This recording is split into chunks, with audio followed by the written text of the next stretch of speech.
So I got my trusty helpers helping me this today. We're gonna do a little video of putting the sprayer on the four-wheeler, and we're gonna, because I need to spray my yard for dandelions and probably some around the barnyards and stuff. But we'll go through that. But so the first thing we gotta do is take our box off. We have it's a Honda Foreman 400. One of the best things we probably ever bought, and planned to buy one, but never. But then we bought it at a farm sale years and years ago. But it gets along really well. So we have built a side-by-side utility vehicle would be better, but you know, we have what we have. But we built a box a long time ago that holds 5-gallon buckets. And we usually, this is our cow checking machine, and also have our calf catcher that mounts on it. Actually, it'd be nice to have about 3 of them, 3 4-wheelers, so we don't have to switch everything every time. But we're checking some pears off the farm here earlier, so that's why we had our box on there, because we take them some what we call it cake, but it's gluten, and salt blocks and mineral, etc.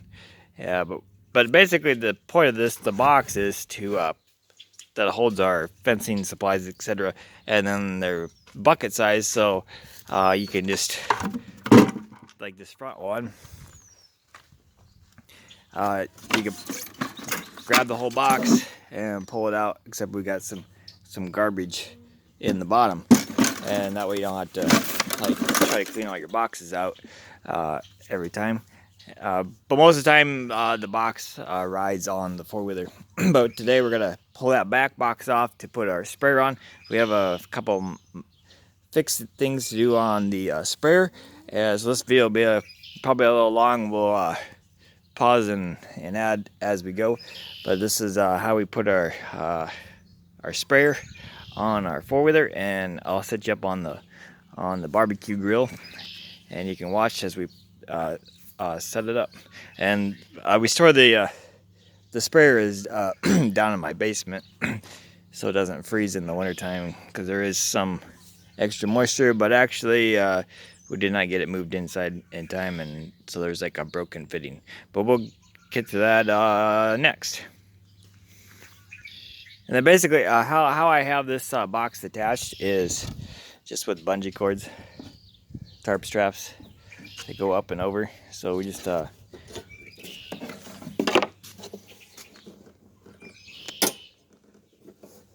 pop them off. This one's a little tight, but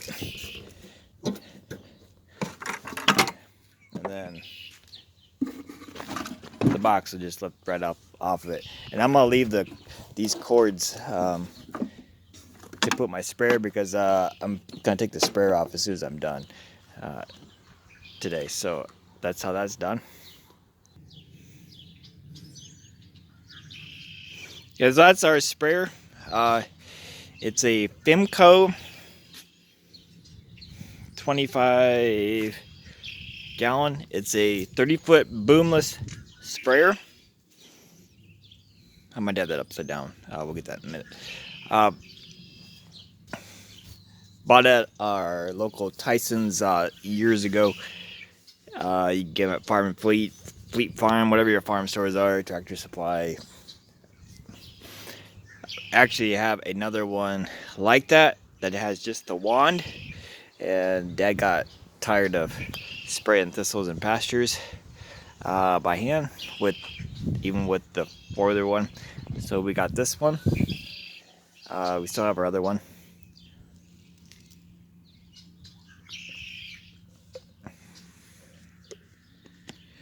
Let's see, cost, I don't remember what it cost. They're not that expensive.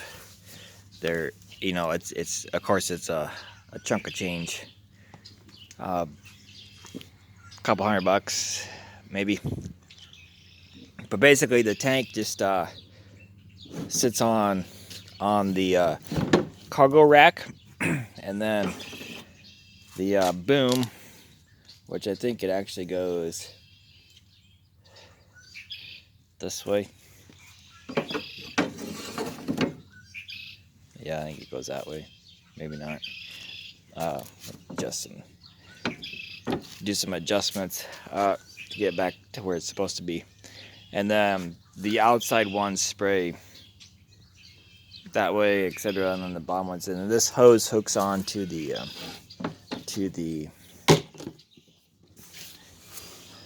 manifold here, and this is the one I need to replace because that's the one that froze.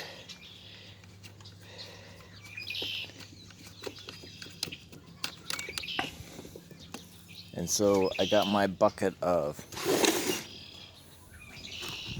sprayer parts. We do a lot of ice cream buckets or 5-gallon oil buckets for parts, and that's that.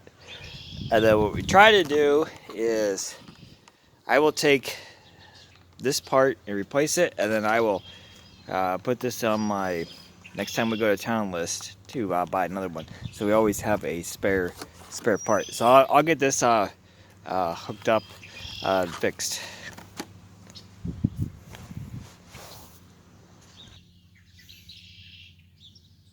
Just so I just replace this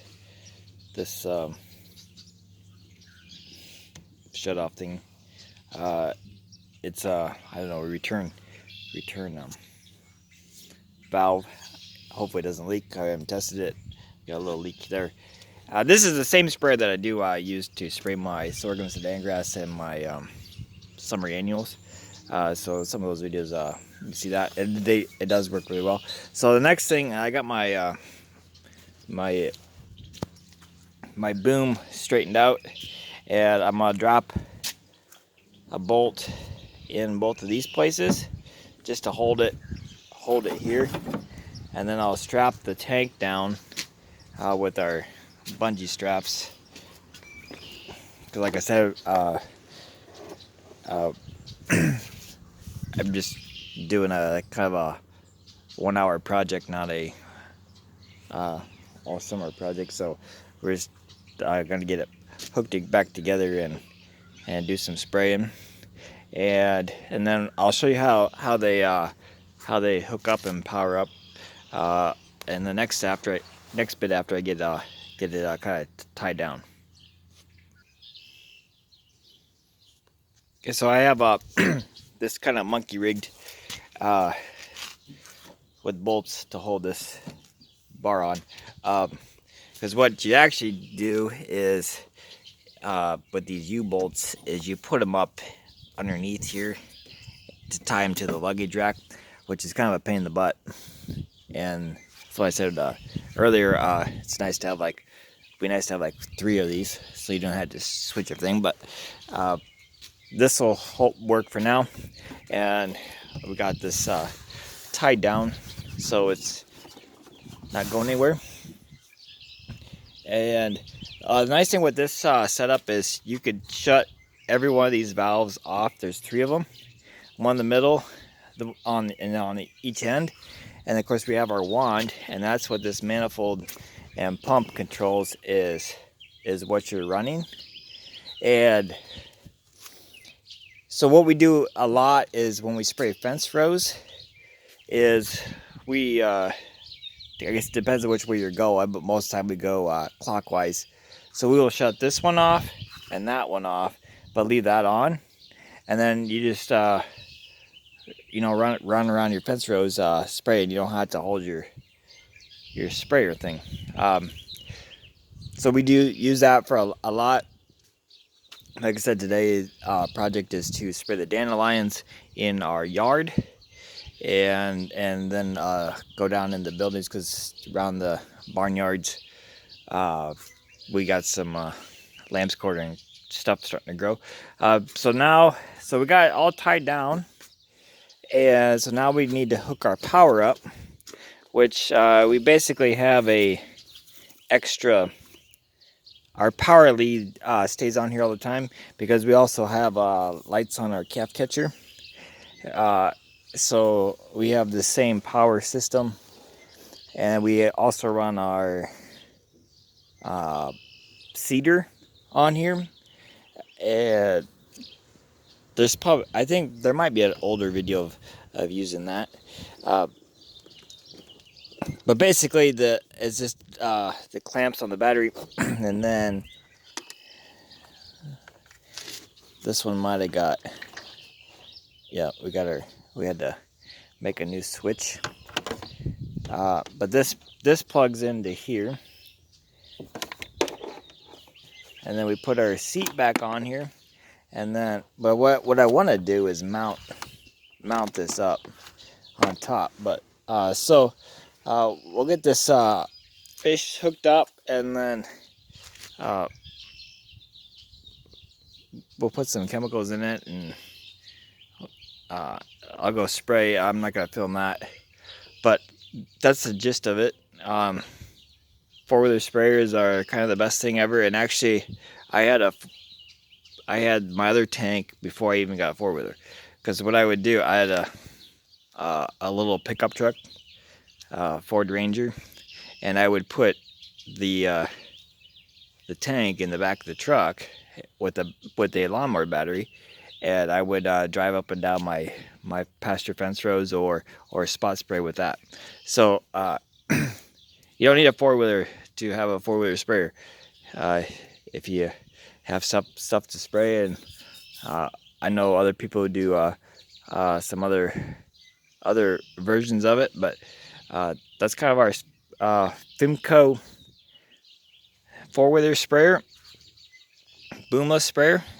And we'll get some. I'm sure there's probably a video on YouTube of me spraying my sorghum, and if not, there'll be we'll have some this spring, because I got probably some big areas to spray, and it works really well. So thanks for watching. Questions, comments, all fun YouTube stuff as always. Subscribe if you haven't, and thanks to everybody has, and then I guess we'll see you guys next time.